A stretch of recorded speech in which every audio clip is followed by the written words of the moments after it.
Group's press conference of the 2025 Guyana's regional and general elections. I am Temitope Kalejai, and I'll be moderating this press conference. With us today is the chairperson of the group, former Foreign Affairs Minister of Tonga, Mrs. Fekita Moa Utoikamanu. And seated next to Mrs. Fekita is Darrell Bradley, former president of the Belize Senate and mayor of Belize City. Over here, we have Linford Andrews, Commonwealth staff team leader, and Professor Michelle Scobie over there, head and advisor for the Commonwealth Secretary General's Good Offices, who also heads up the Caribbean section at the Secretariat.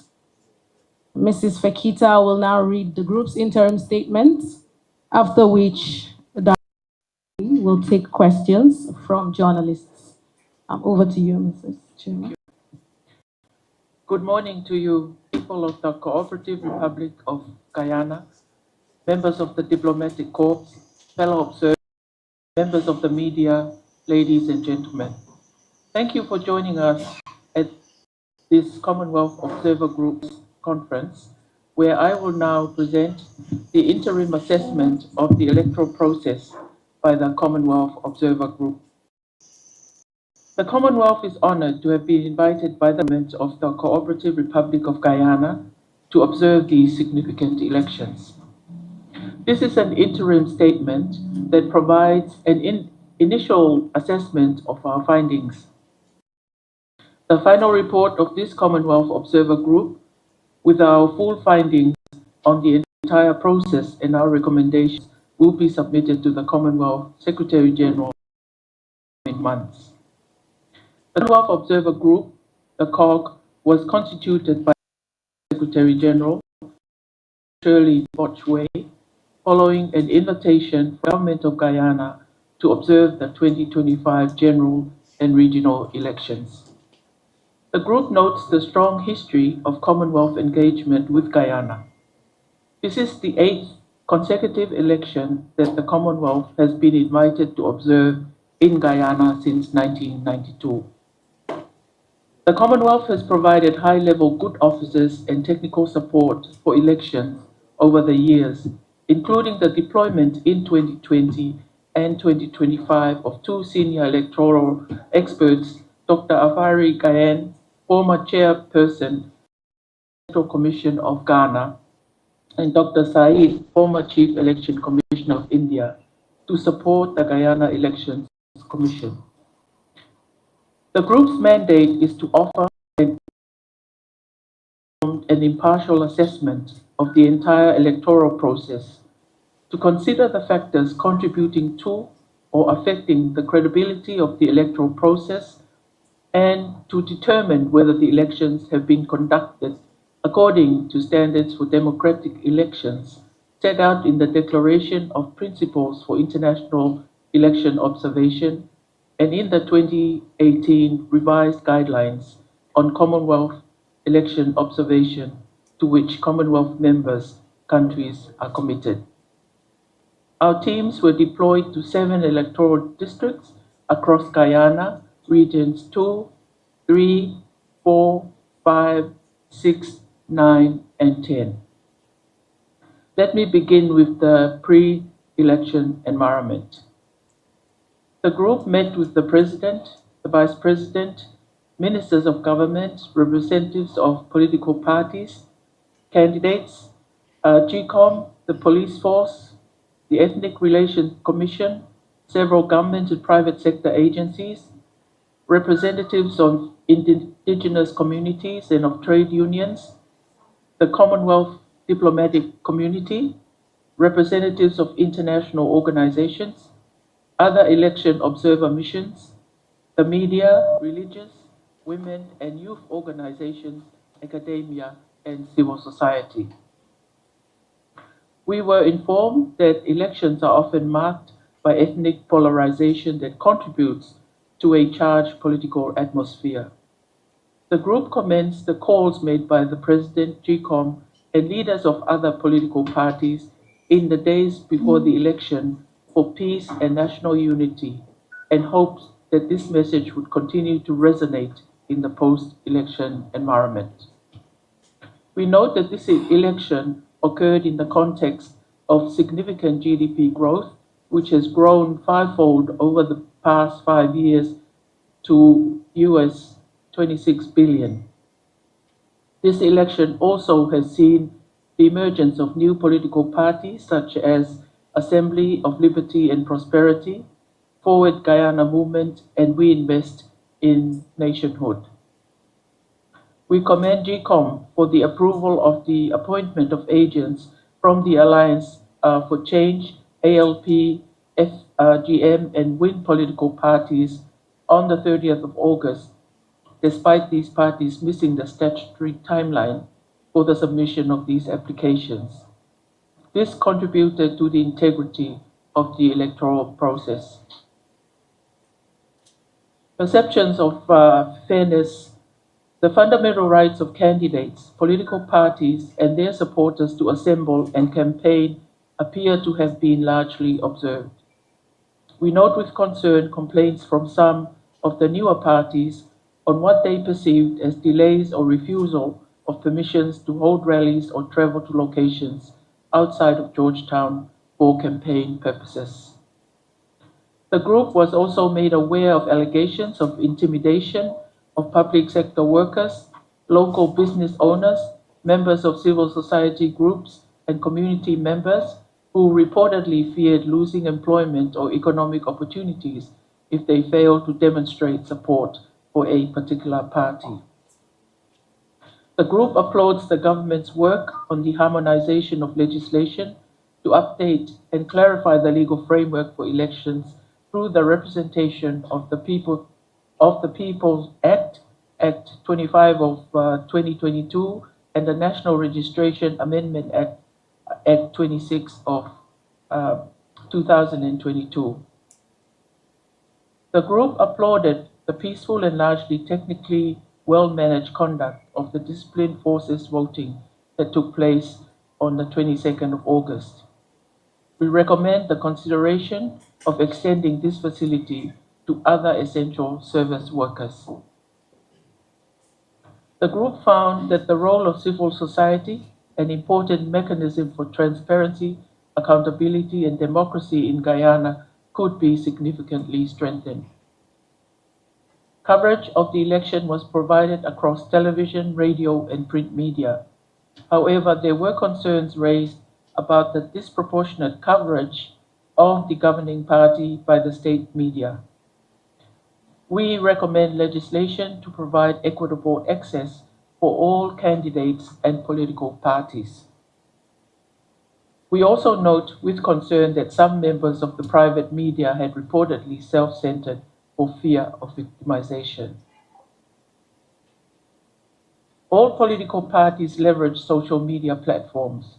The group was informed that the newer parties, at times with limited access to some traditional media, depended heavily on online campaigns. The group recognizes the democratizing role of social media in disseminating information, but we note with concern that social media was used to spread misinformation and disinformation. The group heard that misinformation, disinformation, a challenge to democracy, was prevalent in the media and in public discourses during the campaign period. We recommend the establishment of an independent fact-checking mechanism to support democratic strengthening in Guyana. The group notes with concern reports of a significant trust deficit with GCOM and its impact on the perceived credibility of the conduct of the electoral process. Several stakeholders expressed concerns about the need for greater transparency in the electoral administration and the level of preparedness of GCOM. The group recommends a review of the legislation around the composition of the GCOM. The present composition compromises its ability to effectively operate and excludes important political stakeholders from deliberations and decision-making. We note with concern the perceptions of mistrust by some of the OLE and the challenges in resolving its apparent inflated nature. We recommend that measures to address this, including, for example, an enumeration exercise, be undertaken.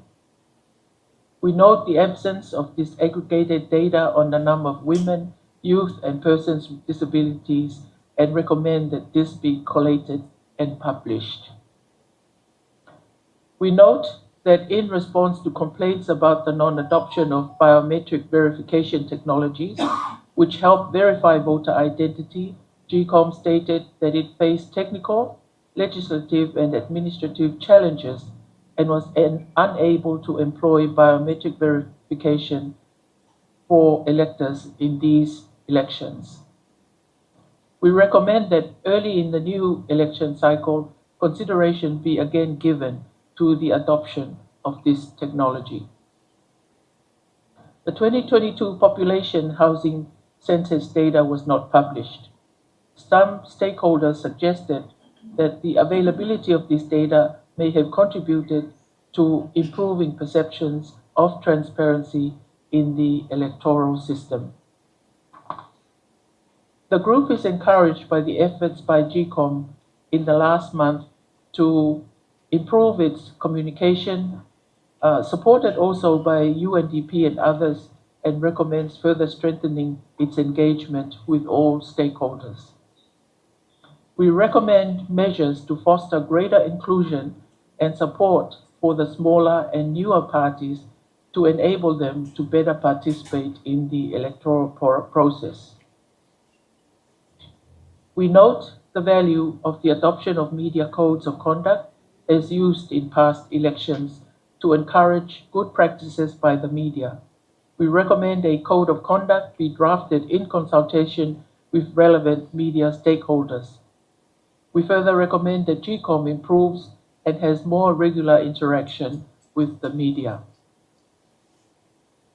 The group noted that GCOM lacked the support of a substantive legal advisor in the months leading up to and on the election day, which some stakeholders said may have contributed to reduce public confidence in GCOM. We recommend that this post be filled as a matter of priority. The group noted with concern the very limited implementation of the recommendations of observer groups over the years. The group encouraged all political stakeholders to give priority to the establishment of a robust post-electoral domestic mechanism that may, in short order, produce the legislative and constitutional reform needed for the conduct of credible, transparent, and inclusive elections. The group was concerned about the allegations of the use of state resources for campaigning. The group also found that campaign financing rules are outdated and unenforced and recommends the reform of regulation of campaign financing to promote fairness, transparency, and accountability. We note with concern allegations of dissatisfaction with the lack of access to public information, including from the Office of the Commissioner of Information. We recommend that adequate resourcing and empowerment of a mechanism to efficiently respond to public information requests that will promote public transparency and accountability around elections. I'll reflect on our observations on the election day. The group noted a relatively peaceful atmosphere prior to election day. We found that polling staff largely adhered to the stipulated pre-poll procedures, including showing empty ballot boxes to party agents and observers prior to the opening of the polls. The general environment of the election day was peaceful, with polling generally opening on time. Though polling procedures were largely respected, in some cases there were minor inconsistencies in their application by polling staff. The group commends GCOM for providing an information desk, materials, and signage in and around polling stations that generally were very effective in guiding voters. We recommend a greater consistency in the application of signage across all polling stations, including, for example, signage related to the identification of polling staff. We found that in general, the public displayed a good understanding of the electoral process and that the presiding officers clearly explained procedures as required. GCOM staff and polling staff were courteous and hospitable. They worked with professionalism, diligence, and collegiality, also in managing cases of challenges with ballot reconciliation. The procedures for conducting the count ensured trust in the process. We observed that polling staff were also afforded an opportunity to vote. Party agents were present at polling stations to count and undersign the statements of poll with polling agents and counting agents. This practice is commended. We noted that the party agents from at least 3 parties were present at most of the polling stations. We observed. Citizens and international observers were present at polling stations. We commend GCOM for encouraging the participation of citizen observers. We applaud the engagement of citizen observers in these elections and encourage a wider participation by civil society in future elections. The prohibition of the use of cell phones at polling booths were enforced. The position of polling tables generally guaranteed the secrecy of the ballot, except in some instances where the layout risked compromising the secrecy of the ballot. We commend the management of voters by GCOM. There were varying lengths of queues at polling stations, but voters were patient and largely tolerant of the time it took to process them. We commend the presence of 2 female presidential candidates and recognize that many parties have women and youth in their leadership. However, we were informed that cultural and financial barriers sometimes limit women's participation in leadership positions. We commend the registration of at least 1 political candidate who was a person living with a disability. We noted that women and youth were well represented amongst both polling staff and voters. We commend the practice that gave pregnant women, older persons, and persons with disabilities priority in voting. We note with concern, however, that many polling stations remained inaccessible to persons with disabilities. Polling stations accessed by stairs, the absence of ramps, widened doorways, accessible washrooms, and designated disability parking spaces. We also noted that blind voters did not have the option to vote independently with tactile ballot papers. Although persons with disabilities have the option to cast a proxy vote, PWADs highlighted that the proxy vote deprives them of the secrecy of the ballot. We encourage greater adherence to international good practice aligned with the Convention on the Rights of Persons with Disabilities. These emphasize the right to inclusive, accessible, and non-discriminatory electoral processes that uphold the dignity and independence of persons with disabilities. We commend the robust security arrangements. The police employed the Joint Service Protocol to ensure that adequate resources were available to uphold law and order. The police, wearing body cameras, were present within the polling stations from opening of polls until all polling processes were completed, and generally their presence was not intimidatory nor intrusive. Generally, polling closed on time, allowing voters in the queue at 6 p.m. to cast their vote.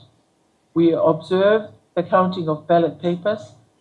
The new tabulation process for the statement of polls and district tabulation forms were followed and was well understood by party agents.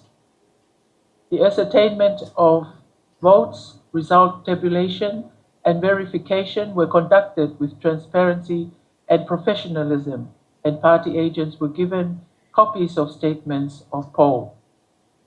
The statements of poll were uploaded to the GCOM website by the returning officers, and the group commends GCOM on these improvements from the 2020 elections, which can improve the accuracy and transparency of the results. While we applaud these significant improvements, we recommend the consideration of measures to further streamline the counting and tabulation process. We congratulate the people of the Cooperative Republic of Guyana for demonstrating their steadfast commitment to democracy and for participating in an orderly manner in the exercise of their franchise. We commend GCOM, the polling staff, political parties, the police, and the media for their respective roles in the conduct of these elections. We commend the work undertaken thus far. We encourage GCOM to continue to manage the tabulation and to conduct the announcement of the results with diligence and transparency. We trust that the peaceful tenor of the electoral process thus far will continue as we await the official results. We call on all political parties to continue to encourage their candidates, supporters, and other stakeholders to work for national unity, peace, and solidarity. We urge all parties, should any election disputes arise, to follow the prescribed legal channels for their resolution. We encourage all political stakeholders to exercise diligence in creating appropriate and inclusive domestic mechanisms to review and implement the recommendation of observers to further strengthen democracy in Guyana. We also encourage all relevant stakeholders to contribute to these processes. The Commonwealth is committed to accompanying Guyana's democratic strengthening. Democracy in all nations is a journey, and we encourage the broader Commonwealth family and international partners to continue to walk with this great nation as it charts a prosperous and inclusive future for all its citizens. Guyana is a wonderfully diverse and incredible country with beautiful people, and it was an honor for me and my fellow Commonwealth observers to serve on this mission. I would like to take this opportunity to once again thank the people of the Cooperative Republic of Guyana for the access offered for our observers and for the warm hospitality and support accorded to me and to my fellow observers during our stay. I thank you once again. Thank you very much, Madam Chair. We will now take questions from journalists. Please state your name and medium before you ask your questions. We have 2 roving mics at the back. Any question? And Committee Slow, Sabrook News. My first question is, did the Commonwealth visit any tabulation centers so far, and how would you describe it? So various members of the mission were deployed throughout 7 regions of Guyana. And the day following elections, all the deployment teams visited the tabulation centers. I myself visited, the chair visited, and all of our deployment teams visited the tabulation centers. We noted that it proceeded fairly orderly. There was a systematic processing in relation to the uploading of the SOPs. It was well organized. It seemed professional. We had an opportunity to make inquiries of the personnel at the tabulation centers, and we just looked at the process as it unfolded throughout the day. Thank you. Julia Johnson, Prime News. You made several recommendations in the first 15, 18 minutes of your presentation about issues regarding various aspects of electoral preparations in Guyana. What, if anything else, can the Commonwealth do when these recommendations are not followed? Especially it has to do with credibility, transparency, integrity of the process, like that. So the Commonwealth encourages and supports a whole of election approach. And the Commonwealth walks with Guyana on its journey to democracy. Guyana is, however, a sovereign nation. I would draw attention, as mentioned in the statement, that the Commonwealth supported the deployment of 2 election experts who were here in advance of the mission and who were tasked with working with GCOM throughout the election cycle. And the statement refers to the development of a post-election mechanism to support the implementation of these recommendations.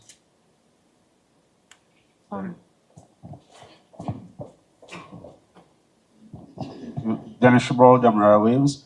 Having regard to all that you've said there, to what extent do you believe that that Guyana is on its way to having a fair, free, and transparent elections? And secondly, could you say what steps can be taken to ensure that the results are delivered in a more timely manner? This is a problem that dates back to 1992 at least. Have you got any recommendations in that regard? So the observer mission is still considering the final report, and the final report will be far more detailed as it relates to areas that you have raised. The interim statement is meant to present our general observations so shortly after the election process. But we've noted all of the comments that have been made, including in relation to the speed at which the results are announced, and we will take this under advisement, and we will have considerations and recommendations in the final report concerning how to make these processes more effective. As the chair noted, democracy is a process. It's an ongoing journey. We've noted several improvements that have been made in Guyana over the various election cycles, and the Commonwealth continues to support Guyana in this journey. Did the technical experts make any recommendations about how the results can be delivered in a timely manner? I know that the technical experts have worked with GCOM. They had made certain recommendations which were taken on board and implemented, but the aspect of the speed at which the announcement is made is a delicate issue. There are various mechanisms involved in the ability to announce results in a timely fashion. We would encourage this to continue to be done diligently, and we would take this under advisement in the final reports to make more specific recommendations in relation to that. Any questions? Thank you. Starbuck News here again. It has been charged that the incumbent used machinery of the state assets as its campaign. Did you notice any evidence of this?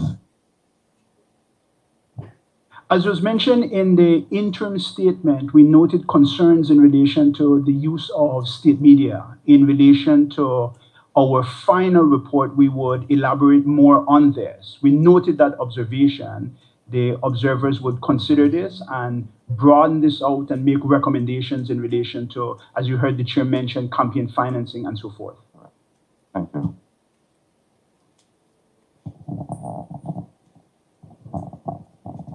Hi, my name is Roy Ramsbrand from New York City.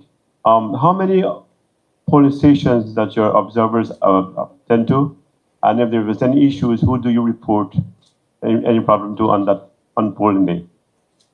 So the observation mission was deployed throughout 7 regions of Guyana. We went in pairs, and each of the observation deployment teams were tasked to visit as much polling stations as possible to spend a good amount of time at each polling station to observe what transpired at each polling station. We don't have a record as it relates to the total amount of polling stations that the complement would have visited throughout Guyana on election day.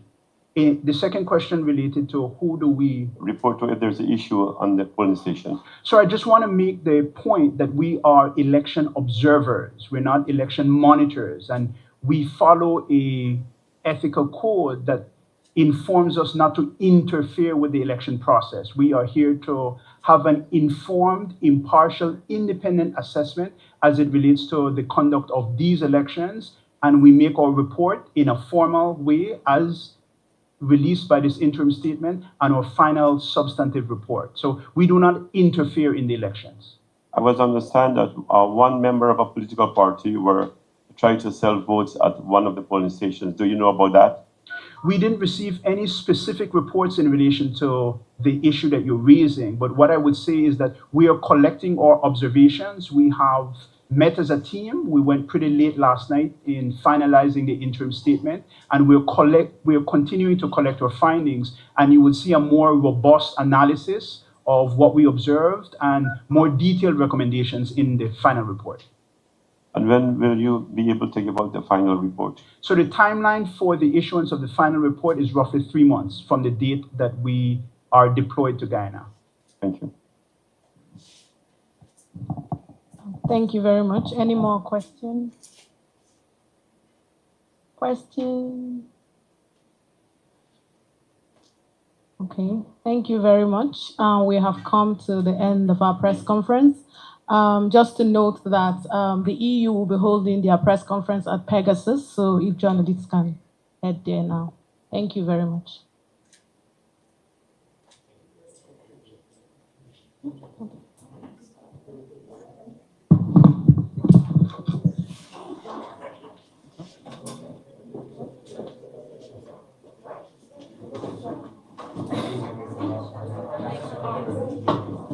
Very nice.